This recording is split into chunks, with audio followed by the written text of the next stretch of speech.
The LONGBOX Crusade presents Fan Film Fridays.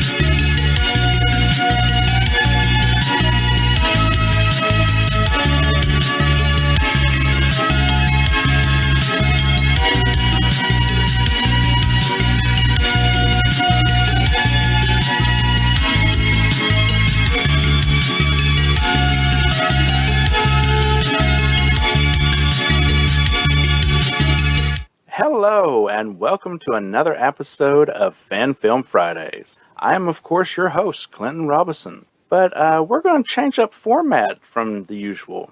You know, usually we just look at a fan film that's been around for 2, 3, 10 years. But this time, we're getting really ahead of the game here, folks, because I've got some people who are actually working on a fan film right now. It's the folks from Triggered Mortis Productions, and they are working on a film called Red Right Hand, a Scream fan film. But I, of course, am not the expert on this. They are. So I'm going to let them go around and introduce themselves and say what they do.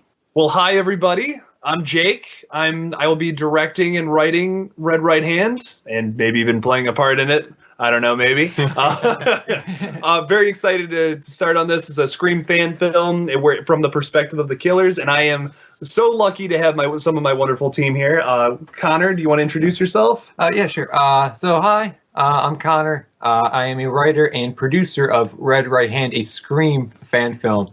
Got the full title in there. Well, you have to plug it in. Just there you go. Hype it up. Yeah. But this has really been an amazing process, just watching this whole thing bloom from just some 9-10 minute original video to how about we make a movie? Yeah. And watching it come to life, and from the script and watching everyone's reactions to it.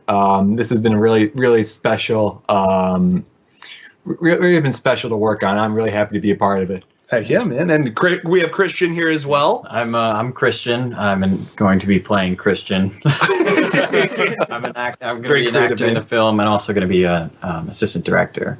Assistant director as well. Heck yeah. Yeah, it's not nothing. You're a part of it. Exactly. Yeah. And Matt, of course. I'm Matt Schuff. I am the co-director and co-writer, and also the project runner. So.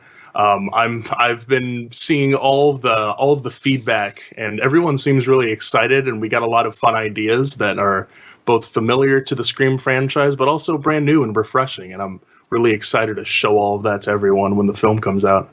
Cool. Well, I want to thank all of you for joining me here today.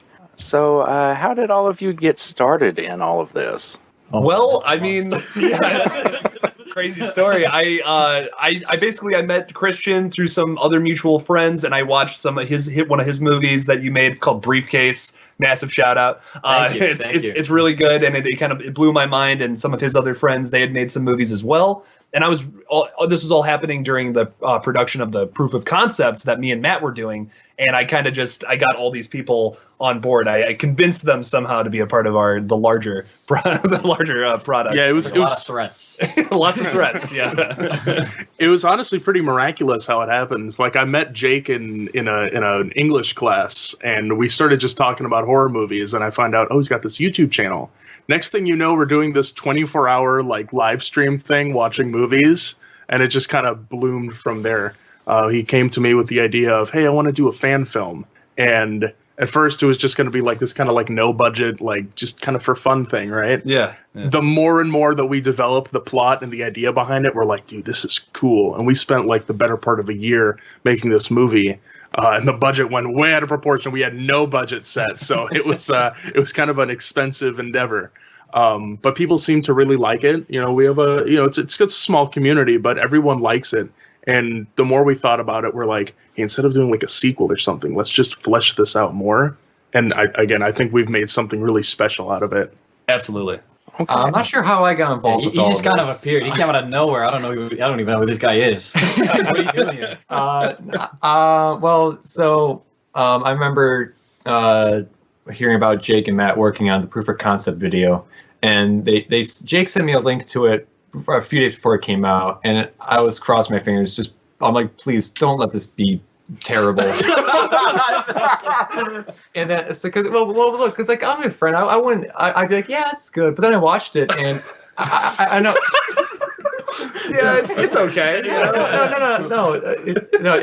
I was very surprised with how well it all turned out. It felt like an actual like plot point that would be used in a Scream movie. Like it was very well done. I was very surprised with how well it all looked and felt. And then when I found out you two were making a full thing out of it, I'm like, I would love to be a part of it any way I can. Just seeing the passion behind it, is seeing how you guys have raised awareness for this thing and how you want to see this thing fully through. And I'm like, I have to be a part of this. This is gonna be really something special. I can't wait to get started. Okay, so all of you guys are film students or no? I am. I think that is. There's a couple other people working here, working on the project who have since, I believe, graduated from being a film student. So yeah, a few people have education. A couple people, they've got the education, they've got the smarts, but I'm still currently a film student. I believe that I'm that counts for something. Yeah, that counts for something, Christian. Yeah. That's I'm a video technology student, not necessarily film. I took a film appreciation class, so that counts for something, right? I'm just a YouTuber. I'm kind of an idiot. I just throw videos out into the world. Yeah. So we see what happens with that. I work in convenience stores, so no, these guys are the experts. Hey, working in convenience stores worked for Kevin Smith, so. Yeah, it's actually true. Speaking of Kevin Smith, any sort of directors, writers that any of you would consider like major influences on any of this? I'd just have to say Wes Craven. As for one. Of course. We do want to.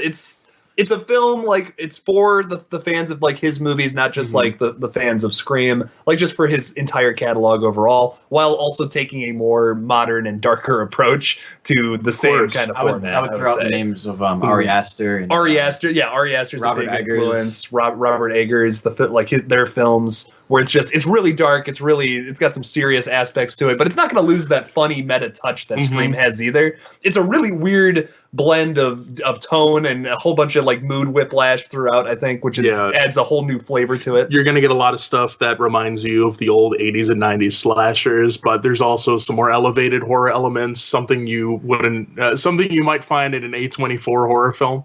There's elements of both. It's a little artsy, but it doesn't lose the fun of Scream. Yeah, I think Matt said it best earlier. He said that it's a familiar base with new ideas and twists and turns. I think that perfectly sums up what this movie is. It appeals to traditional Scream fans who are fans of the whole series, and also maybe fans who want to see something different and want to see different twists and turns. So I think this is why this is unique, that we offer something that's familiar but also different at the same time. It's a really cool combination. Okay, so why Scream? I mean, not like I'm judging your choice here. Just like, oh man, were you big fans of the franchise before, or? I've never seen any of them. What's Scream? We're all really big Scream fans, and we love pretty much every installment too. That's another thing. We've talked so much about how like every single movie in this franchise really brings something to the table. Even some of the ones that are less loved, like even Scream 3. Scream 3. I'm a champion of Scream 3. I think it's a good movie. It's a good movie. It's a lot of fun. It's a good movie. It gets a lot of hates, and we all unanimously think that every single entry brings something to the table. It's a franchise that deserves a lot of fan films. And Matt was even telling me once that it's like it's such an easy franchise to make. It's the perfect foot in the door franchise. Yeah, there we go. That's the best way to say it. For a fan film, because the world of Scream is so grounded in reality. It's a serial killer that doesn't have any supernatural powers or abilities. So it's pretty much like the limit is whatever you can achieve in reality, and it's going to be a little bit easier on a budget. But something that's great about Scream is that Scream has always been about the metaphysical commentary, and like how it relates to older films and all the tropes in older like slasher films. So we were like, how cool would it be if we made a fan film that is not just a celebration of Scream, but also a celebration of fan films themselves. So we can have a lot of meta fan films. There is a lot of references to other very popular fan films that you might know of. So there's a lot of fun stuff to be had with this film. Not just references to what's going on in horror, references to a lot of stuff going on in just fan film communities as well. So we want it to be a celebration of the indie horror community. Yes. Yeah. That's what surprised me most about the initial Red Right Hand video you guys made. Because I threw it on, not really knowing what to expect, but then I'm like, after that opening scene, after that, cuts away to the TV, I'm like, oh my God. I was like thrown back. I'm like, oh no, this is like awesome. This is an awesome idea. It's a Scream fan film about Scream fan films. yeah, exactly. Okay, so you guys are all in your 20s. Did the first couple Scream movies feel dated to you guys at all? Absolutely not. No. They're pretty timeless to me. So the way I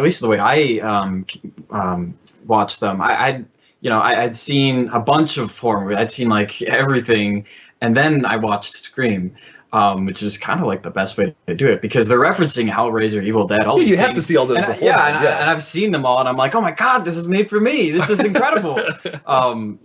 So I don't think it's dated at all. I mean, I think it's, And I will say there's some older horror movies where I'm like, okay, that's a update. I didn't get that reference, where it's like, wow, that went right over my head. But Scream feels very timeless to me. I mean, yes, it is very rooted in the late 90s. You get that feeling undeniably from that movie, but the tone, the dialogue, the characters, they're still relatable today in a sense. And that's a really interesting aspect of that film that I feel like I could show it to people in 50 years and they'd still enjoy it. I think the best thing about it is just the relationship of all the friends in the movie, of the friend group. I think it's like the most believable aspect, and I think that's really important because that works. So you're absolutely right, and it's something we put a major focus on with our script was to have the most important thing I said to Matt and Connor when we were writing the script was I want detailed characters that you care about when they eventually inevitably die. So that was a really big thing going into the script. That was the one thing I wanted to nail on the head. Yeah, I think that already separates it from like 90% of slashers. Even the greats out there because when I see a lot of slashers, they always go into two camps. It's either you make all of the main cast complete assholes that you hate, and you're like, okay, really want them to get killed off, but then they don't get killed off, and you're like, really? Yeah, and that's disappointing. It's the ones where you root for the survivors, and those are the ones where you root for the killer. Yeah. Right. Exactly. But yeah, Scream has always been about like that friend bond, and then when there's a killer, and it might be someone in the group, it like threatens that group dynamic, and then everyone starts questioning each other. It's a great way of seeing a group getting kind of like torn down and deconstructed. It's very, I don't know. There's something about that I've always enjoyed. I think Scream is more, I've like watching all of them. I'd never really rooted for Ghostface, which was kind of weird because, I'd seen all these slash movies, like all of Friday the 13th and everything. And I'm like, just rooting for, I guess to a point where you're just like, all right, Jason, come on, kill them all. Let's take them out. With Scream, you're really rooting for, Sidney Prescott. You're really rooting for all these characters and everything. And just a testament how like good their writing is and how good they can communicate these relationships. I think we have something similar here. They don't feel like fodder. They feel like actual protagonists. True. Yeah. Good. Okay, so going specifically to Red Right Hand, what can you guys tell us without giving everything away? So at the very end of the movie, None of that. You mean the credits are going to roll? Oh my God! I never saw it coming. There will be, spoiler alert, there will be credits. It's actually going to play backwards. So we're going to start from the ending to the beginning. Tarantino's takes on Scream. No, essentially this is a Scream movie where you get the killers revealed to you at the very beginning of the film, which is very different. And you might be asking the question right now, Clinton, if we already know who the killers are. Well, why am I going to want to stick around? Like, Scream movie is there's always about the mystery. I want to figure out who the killers are. Well, the killers have found out that there is yet another professional Ghostface killer that has just entered their town and starts killing, and there's like kind of a Ghostface turf war going on here. And they're trying to figure out who it is. It is someone in their friend group. Just very similar to the Scream formula, but maybe a little more complicated and crazy, more chaotic. It's a very chaotic film. You see things from the perspective of the killers, so it's like you get to see the struggles they go through in trying to execute their plan perfectly, while also having this massive bump in the road that is the devil Ghostface. So one of the things we loved about the original Scream, and something we would love to see more of, is what were Billy and Stu doing that we didn't see? What were they doing behind the scenes? Who killed who in Scream? Yeah. And I've always been interested in that. Like, wait, who was that? Billy or Stu that killed him? And in a weird meta sort of way, our film kind of answers that. Mm-hmm. You know what I'm saying? Like, and it's also kind of one of those things where it's like, you really want to know how someone has to lose themselves mentally to actually like do what they did as Ghostface. So that's something that we want to explore with this film. And I think by introducing a second Ghostface that operates completely independently from the traditional Ghostface, this would be that devil Ghostface that we've teased on all of our posters and stuff. By having a really professional serial killer type that really conflicts with what Ghostface is typically known for, basically just some moron in a Halloween costume going around and killing people pretty much out of just passion. And usually they get their asses kicked, right? Like they get furniture and vases and lamps thrown at them. They get beaten up. Beer bottles thrown at them. There's a lot of slapstick in Scream. So I think having like this more kind of goofy, not very professional, doesn't really know what he's doing, probably doesn't have a clear end goal, versus this very professional killer that knows exactly what they're doing. I think that's going to be a really cool thing to see. And also, two slasher villains going up against each other in a movie, that's awesome. Like, who doesn't want to see that? Exactly.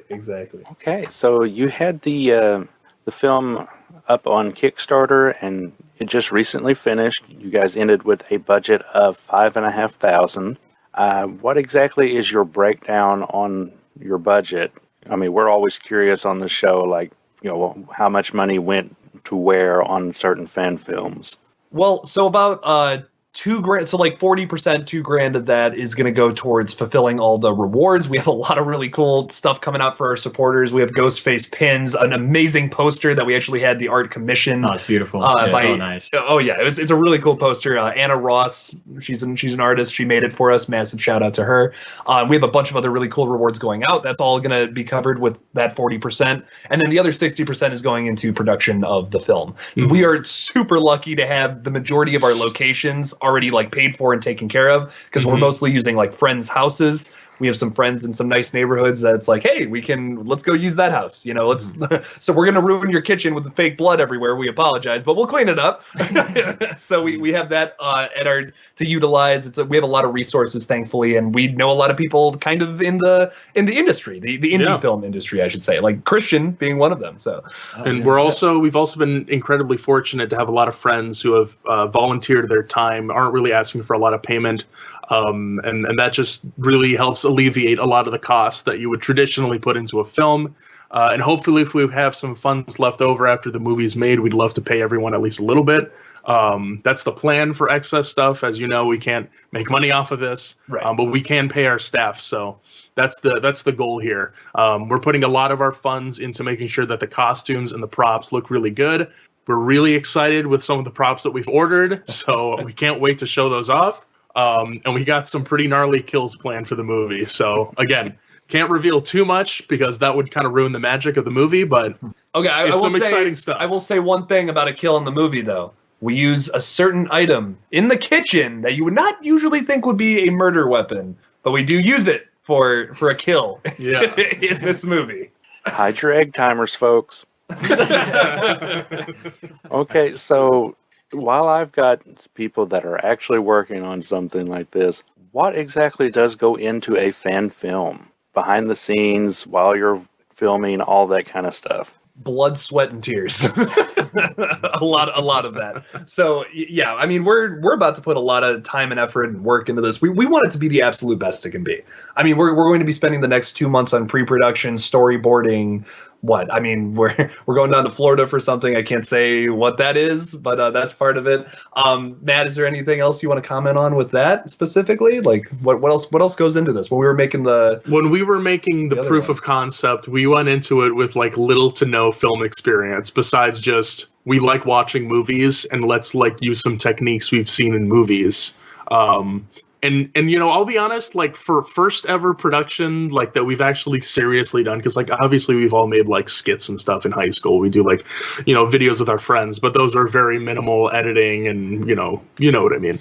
This is our first thing that we actually tried to make look like a movie, and you know, every time we go back and rewatch it, we notice something else that we messed up on. But that's also something that we can improve on in the film. So actually, I think it's a really good idea that we decided to use the proof of concept as a basis and expand it, because we have a great starting place. And it was really, really hard to do, like figuring out how to do certain shots, because it's really stepping out of our comfort zone. That was a really big challenge for us, but I think when we finally saw the fruits of our labor with the completed film, and we hosted a premiere and we had all of our friends and family come over and watch it, it was one of the best things I have ever felt.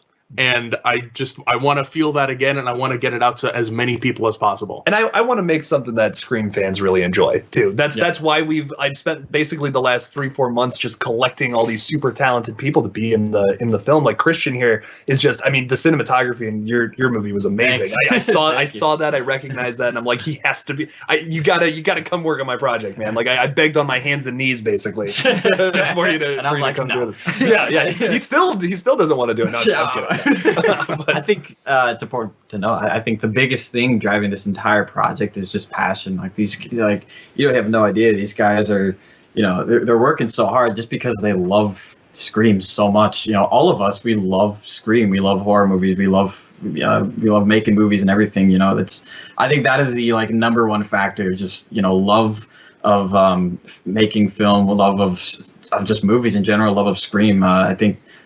That's what's going to make this project incredible in the end. Yeah, to build on that, I'm not aware of anyone who's not 110% behind this thing. Everyone has been so amazing. Yeah, it's insane. Yeah. Everyone is like just as enthusiastic as me. Of course, Jake, Matt, Christian, myself. Of course, you mentioned Anna Ross, who made that amazing retro poster. Yeah, which I really like that poster. It's really cool. Also, we got other people. Shazad Malik, he's helping out with this. He's been fantastic. Trent Thomas helping out with the music. He's been fantastic as well. We got I hope I'm saying your last name right. Jenna. It's Jenna Seaman. Yeah. Just say it. Just the band Girl Cologne has been working with us too. We've had so many. That's actually something I'm really. Oh, stop laughing. That's actually something I want to. Out of it. Because whatever. That is something I actually did want to mention. That's something we're really excited about in particular is all of the musical talent that we have on this project. So our cinematographer, Andrew Oliver, who has made a lot of his own films. Fantastic, he works for like a news studio, right? Yeah, Channel 5 News, I believe. Yeah, so he's fantastic at editing and he's great at cinematography. Everything he does is absolutely beautiful. And he's going to be doing the shots for our film. He's also going to be composing the score for our film. And it's something I didn't know about until I watched his film. I watched The Camp. He's so good at that. He's so good at making music. He's just really good at everything. Honestly. So we now have an original score. And we also have a bunch of amazing artists that will be doing some covers of some more popular songs. Obviously, we can't use copyrighted music, but we can cover songs, and since we're not making a profit on the film, it's something that we've taken liberties with. The great thing about doing covers for the music is that we can design them to sound exactly the way we want in tandem with how scenes work. And yeah, no, it's really cool.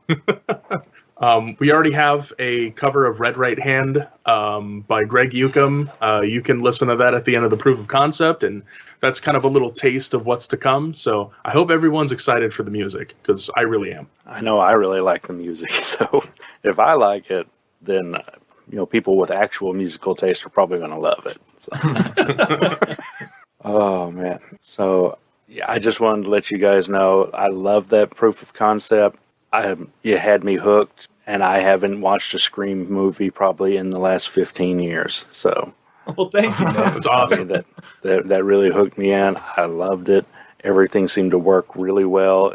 I mean, turning it up to the hard R on the gore and violence, it really worked. And I can't wait for the 90-minute full version. Heck yeah, we're excited to bring it. It's all been leading up to this. Okay, well, do you guys have anything you'd like to add? I'll say, just to kind of wrap things up, I am so excited, beyond excited for this project. I mean, I feel like everything has led up to this, with the YouTube, with just passion for horror films. This is where it was all ultimately coming to, and to meet all these wonderful people. That's the best thing about this entire project. I've made some wonderful friends along the way. You guys are awesome, and we're gonna have a friggin' fun time this summer making this movie. So I cannot wait. I just think it's been such a great experience with all the things that we've learned since we put out that proof of concept. All the people we've met, tons of other fan film creators, tons of other project runners. We've gotten guidance from so many people.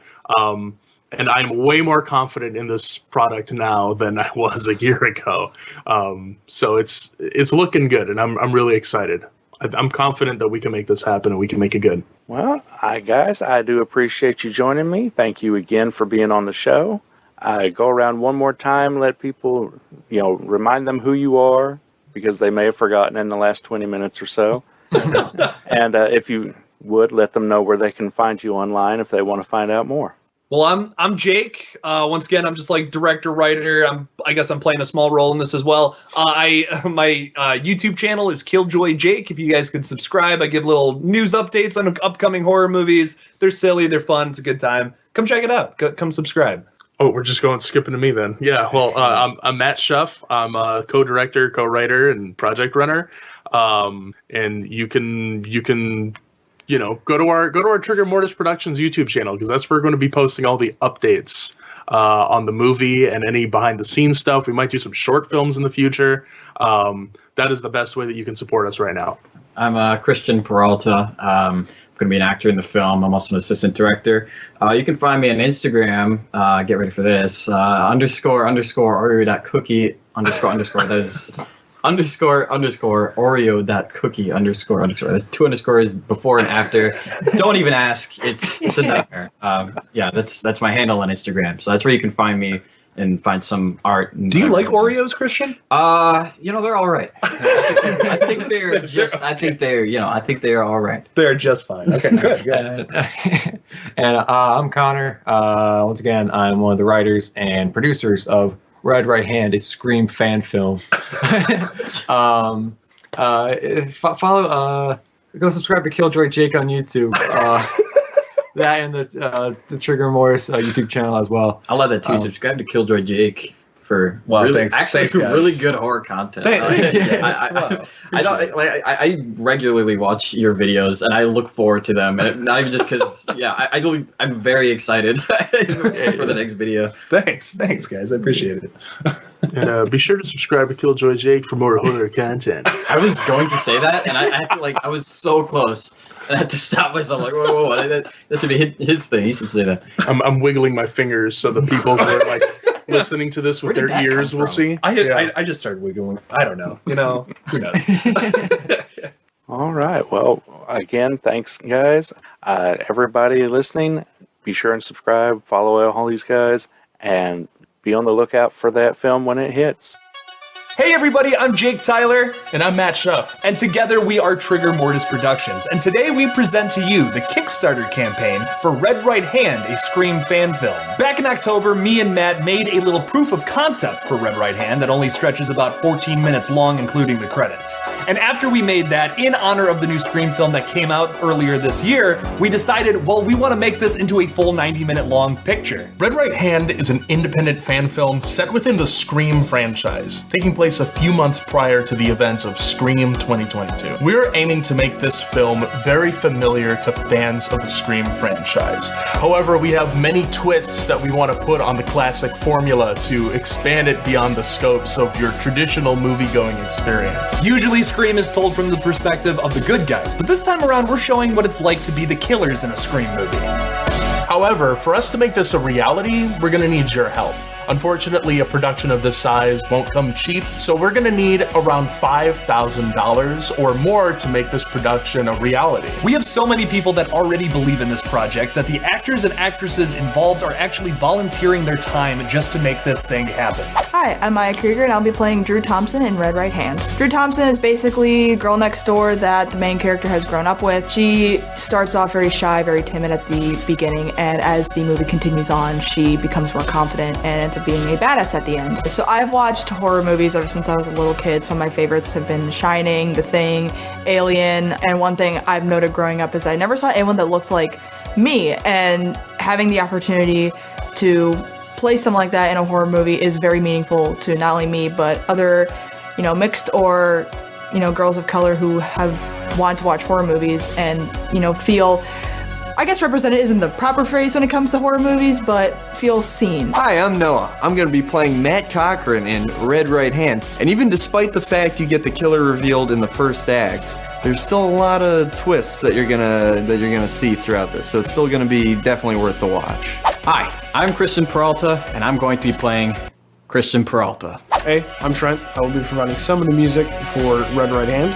I will also be having a surprise role. We also have access to all of the filming locations that we need for the production, so we won't have to spend any extra money on film permits, thus eliminating a large amount of what a traditional film budget would go towards. A large sum of our production budget is going to go towards our costumes, props, and special effects makeup. We're huge Scream fans and even bigger horror fans, so it's really important for us that we get the most authentic costumes and props as possible for this film.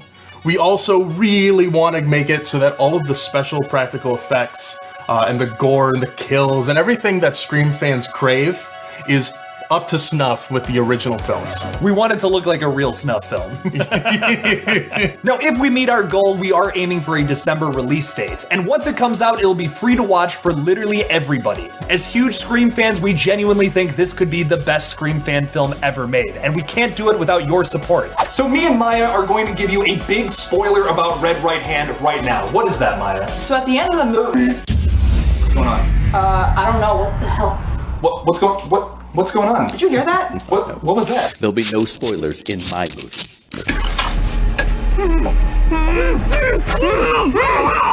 Hey everybody, what's up? Ghostface here, and instead of having horror movies, I have friends.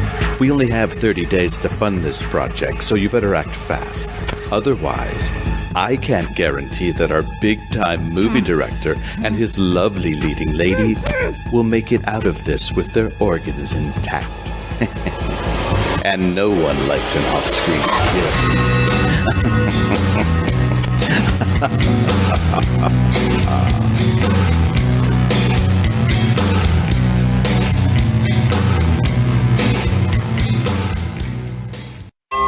Where am I? In the Palace of Glittering Delights. Who are you? I am Andrew Leyland, and for over 200 episodes, I have covered everything genre-related, from the obvious things that everyone talks about, Star Trek, the deep dives into the early issues of The Amazing Spider-Man, via the obscure, such as ITC's experimental science fiction dramas The Champions or Department S. It's very cosmopolitan. You never know who you meet next. In the Palace of Glittering Delights. Okay, let's get this show on the road, gang. Available from Two True Freaks and via your podcatcher of choice. Imagine a podcast that celebrates the things we love. Why spend time being so angry and cynical about our fandoms? Join me, the irredeemable Shag, for a show where we're just trying to be happy. The Once Upon a Geek Podcast. Our discussions focus on a variety of geeky subjects that we're passionate about. While the topics will be ever-changing, our focus will be on science fiction, comic books, what it means to be a geek in this world, and other nostalgia-fueled ideas. Life is short. Focus on the positive. Find your joy. The Once Upon a Geek Podcast, part of the Fire and Water Podcast Network.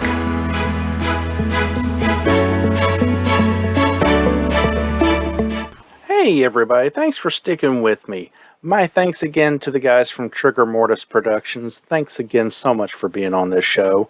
This is the feedback portion though, and that's where I get to thank all you lovely listeners. But before I do that, I will thank all of the lovely Crusaders Club members for helping make these shows possible. So, last episode, which was Big Barda of Suburbia with my guest Laurel Phillips, got likes, shares, retweets, all the fun stuff from Tony Pennington, Unpacking the Power of Power Pack, Chris Statos, Sean Ross, Eugene R. Hendricks, Max Reads Comics, Tim Price, Waffles, Laurel, Chris at BTO and Batbook, Angelica Fetty Wolf, Max Traver, Aaron Head Moss, Al Sedano, Saul Lerman, Jared Albrick, Kathy Bright, Trekker Talk, Chris Lydon, JLI Podcast, Tall Tower at Tall Tower 01, Mooney Duarte,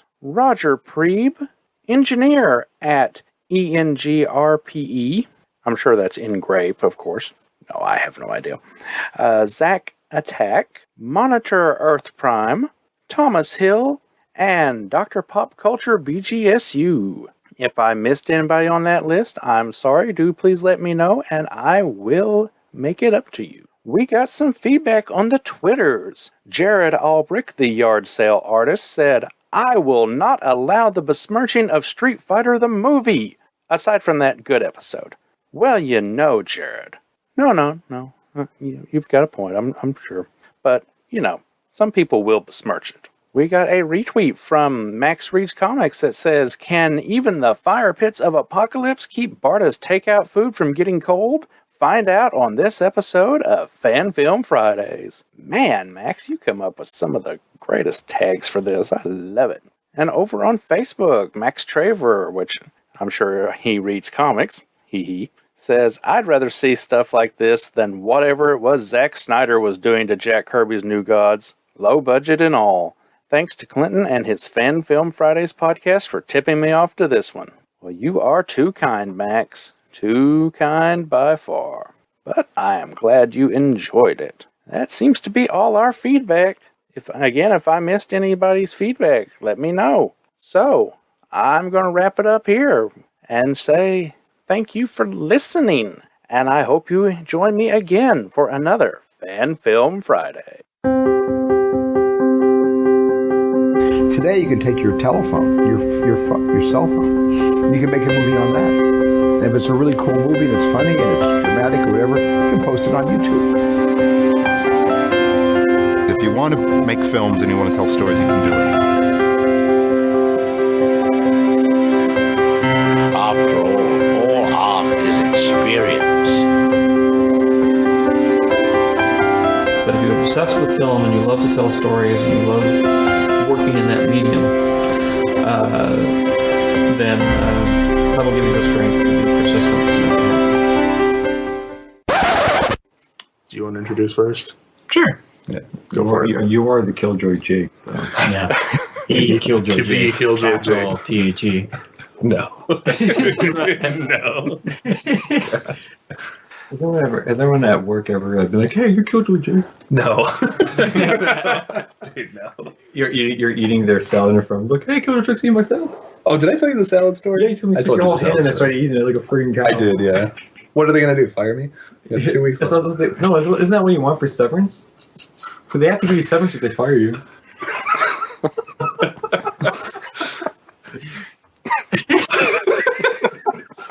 I'm so sorry, Clinton.